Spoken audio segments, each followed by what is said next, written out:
If you've ever wondered why you're tired all day but can't sleep at night, why your productivity crashes despite working harder and harder, or why you're getting sick more often than usual, this episode is going to connect all the dots for you.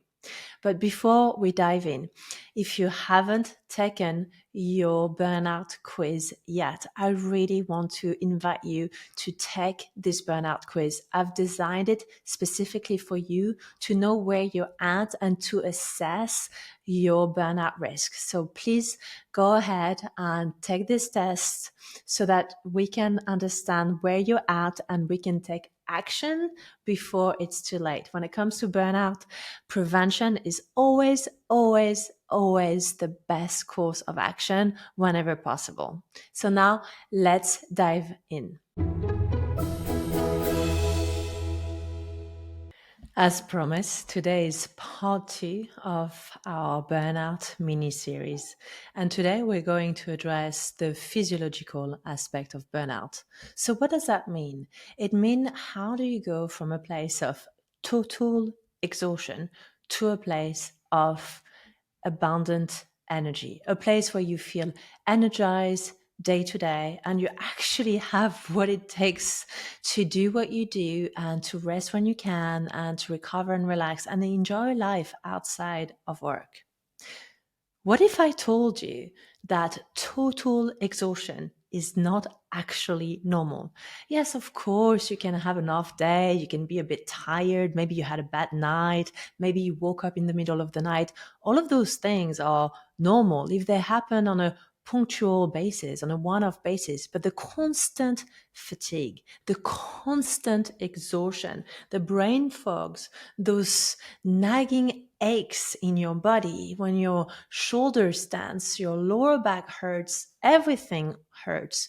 All of those are signal. It's your body trying to send you a signal. But very often when we feel that way, what we do is we numb or soothe. I remember when I was riddled with lower back pain, I would just pop one painkiller, one after the other, buy the most expensive session with a chiropractor, desperately looking for quick fixes and ways to throw money at the problem so that I can keep on working and working. But I never really looked for the root cause. I never really stopped for a moment and asked myself, why do I have such bad back pain to the point that I can't even walk straight to the office? The reason is I spent years of my life sat down, always sitting from one chair to another, from the desk to the boardroom to any other meeting rooms to the courtroom, just sitting, sitting, sitting. Think about it. How many hours do you spend sitting at your desk, glued to your desk? No wonder your back is hurting. No wonder your shoulders are aching. This is what most high achievers miss in their success equation. They overstimulate their incredible mind and brain, but they actually totally neglect their body and they don't necessarily see there is a connection. And I put myself in that bucket. I did not understand the mind body connection. I thought that my greatest assets was my brain, my mind, my intellectual capabilities, and I thought my body was just something I didn't have time for. I didn't really care about exercising or working out because it felt like a waste of time, a distraction from my busy career. And that's the only thing I cared about. So if my body felt pain, it was inconvenient. And how do you treat an inconvenience? Well, you take medication, you soothe, you numb, you try to escape away from that pain. What do you do to numb or soothe the pain? Have you ever thought about the fact that your body is screaming for attention, that this pain, these aches are signals that your body are trying to send you to say, hey, you need to stop, you need to pause, you need to take care of me? But we don't do that. Think about it. How often did you attend a self-care class? I know you've probably gone to one of the best university or gone to one of the best school and attended the best classes and mastered your craft and now work at one of the best organization.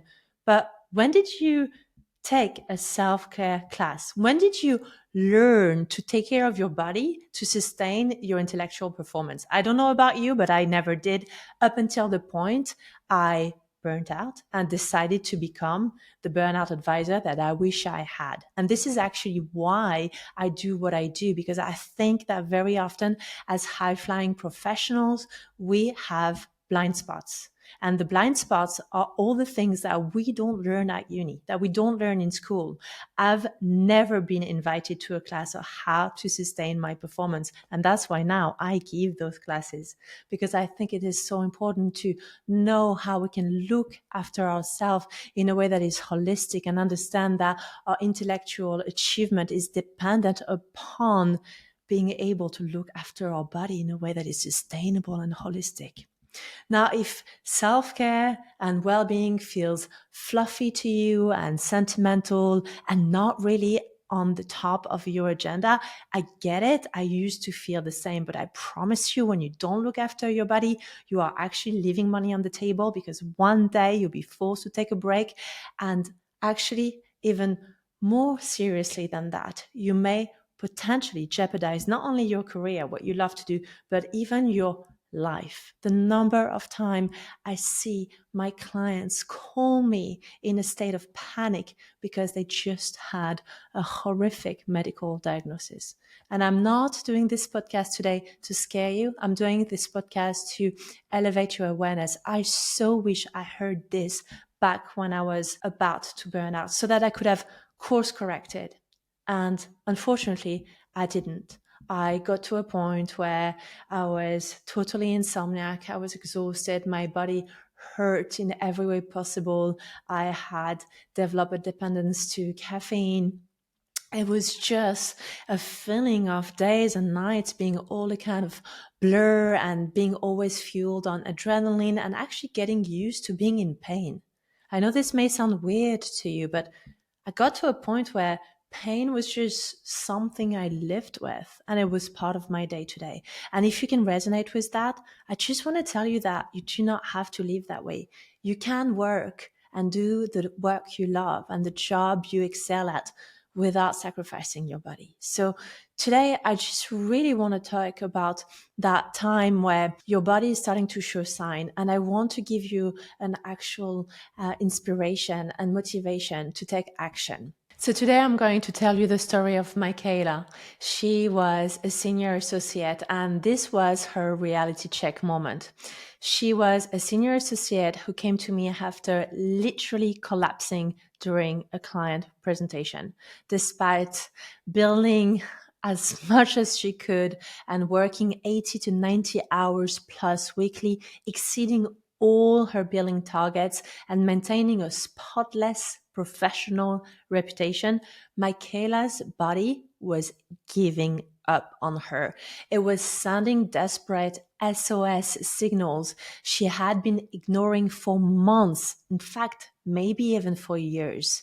Constant neck pain and this tension in her shoulder.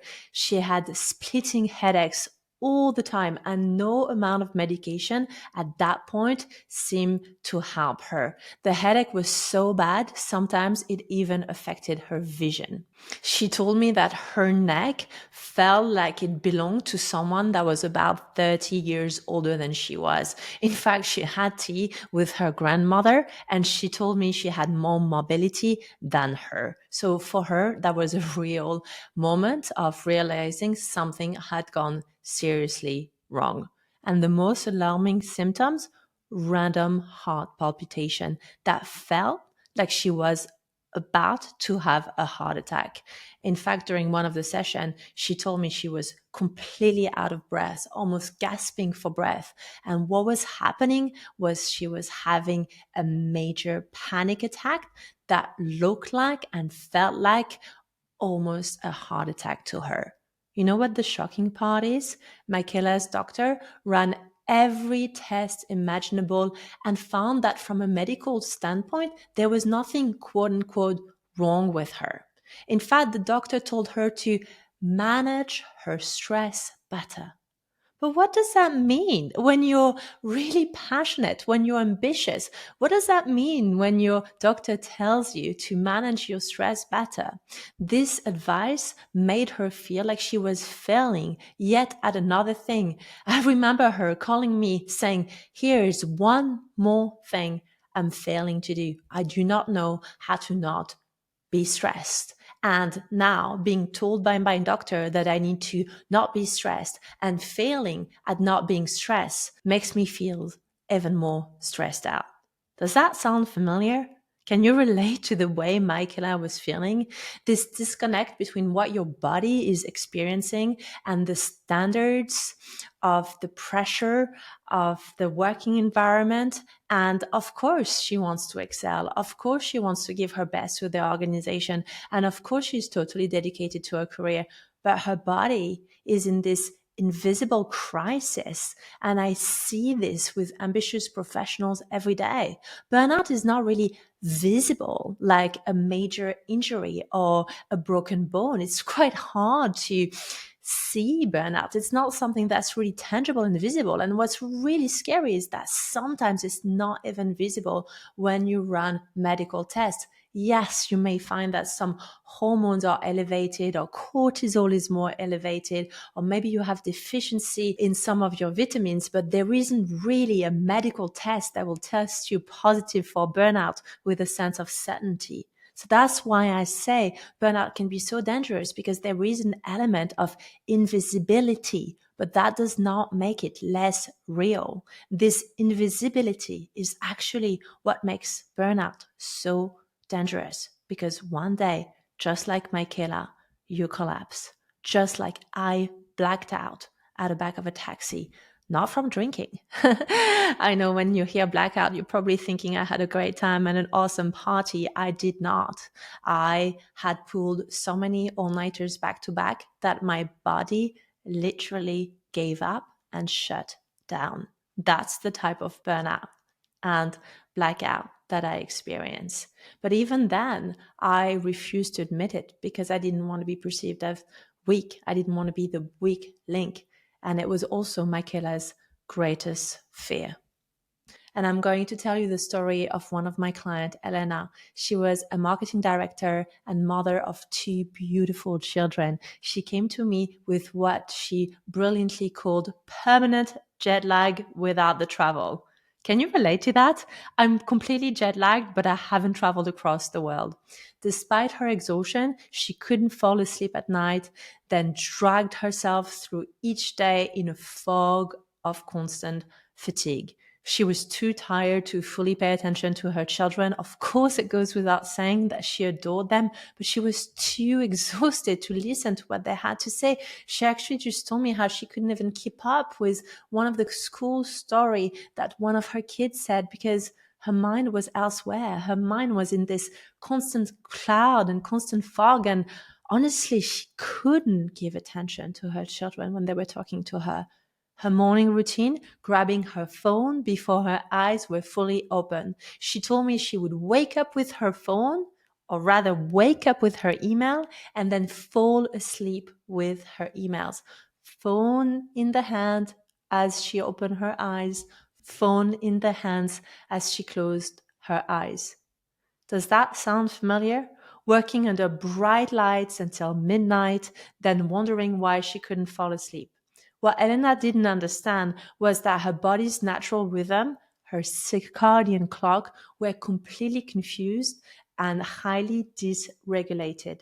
When I analyzed her light patterns, her light exposure, and her sleep and awake cycles, I discovered that her circadian rhythm were profoundly dysregulated.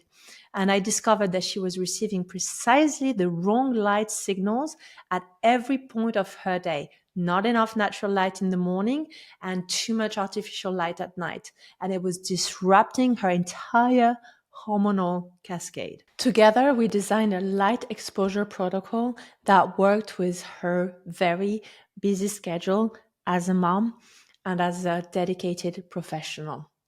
Instead of dramatic lifestyle changes that would take her further away from her children or further away from her work, we actually made really strategic adjustment to when and how she was exposed to different types of light. And you know what she found? The results were not only remarkable for her, but also for her children. Because when mom sleeps better and is better rested and is more awake, the children also respond in a mirror effect type of way. What we found indirectly is that by restoring her circadian rhythm, we also help restoring the whole family's circadian rhythm. Within just 3 weeks of implementing these targeted light exposure techniques and changes, Elena reported falling asleep more easily and waking up with a renewed sense of energy and that sharpness and focus that she felt she didn't have for years. By month 2, she was waking up naturally even before her alarm. She's told me that she doesn't remember having ever had that experience since she became a professional. By month 4, she had totally eliminated sleep aids and she was not reliant on any other form of medication to help her fall asleep. I never realized how powerful light is or how dangerous it can be, is what she told me. She said that she thought her sleep problems were just stress or age or being a mom or too much work, but actually there was something there in terms of her light exposure, which nobody had been looking at before. And I was able to adjust and calibrate her whole light exposure and routine.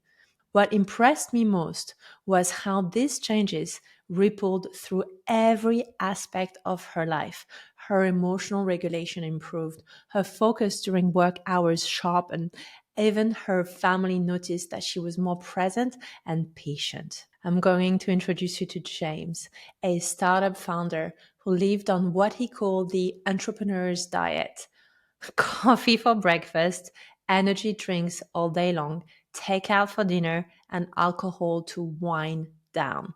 His energy looked like an actual roller coaster, intense peaks followed by crushing crashes. He experienced brain fogs in the afternoon, anxiety spikes after lunch, and exhaustion by early evening that mysteriously transformed into insomnia at bedtime.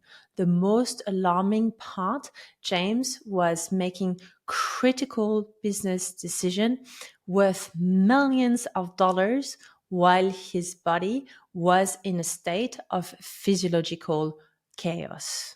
Just think about that for a moment. Would you trust a professional pilot to fly your plane if they hadn't slept properly in months and were riding a roller coaster of caffeine and sugar crashes? Yet we make life altering decisions in this state every day. When James and I began working together, we identified key energy leverage points throughout his day, moments where small nutritional interventions will make maximum impact on his cognitive function and energy stability. We developed a strategic nutritional framework specifically designed for his high pressure schedule.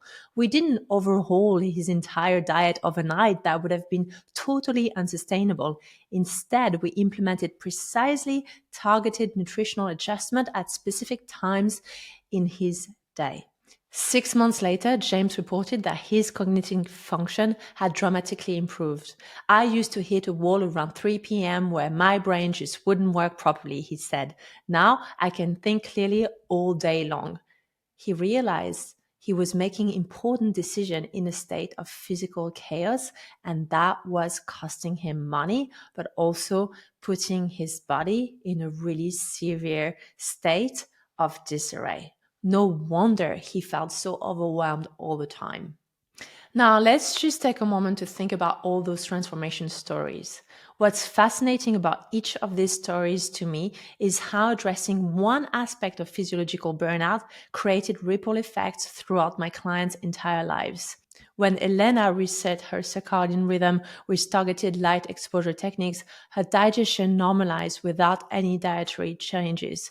When James stabilized his biochemistry through nutritional timing strategy, his anxiety decreased dramatically. The interconnection is why addressing burnout requires a comprehensive approach. It's not just about fixing one thing like your sleep or your diet, and it's about restoring holistically your entire physiological foundation. Now, you may be thinking at this point what many of my clients initially think. This all sounds great, but I don't have time for these changes right now. I'll focus on my body after, later, when this big promotion, this big project, this quarter is over, right? That's what you tell yourself. Always later. But the thing is, if you keep procrastinating taking care of your body, you will one day hit a point where you may be forced to take a break from the career that you are so dedicated to. So here is the solution approach, or at least my solution approach to burnout. How do you actually transform your physiological state when you're already overwhelmed and exhausted? The answer lies in understanding your unique burnout pattern. And this is why I really want to invite you to take the quiz by visiting the link that is in the show notes of this episode. It will take only a few minutes and it will help you identify which aspects of your burnout need attention most urgently. In the next episode, we'll explore the second dimension of burnout, the professional aspect. I'll share how burnout affects your performance and focus and what you can do about it. Thank you for listening. And remember, addressing burnout isn't just about feeling better. It's about performing better, leading better, and ultimately living better.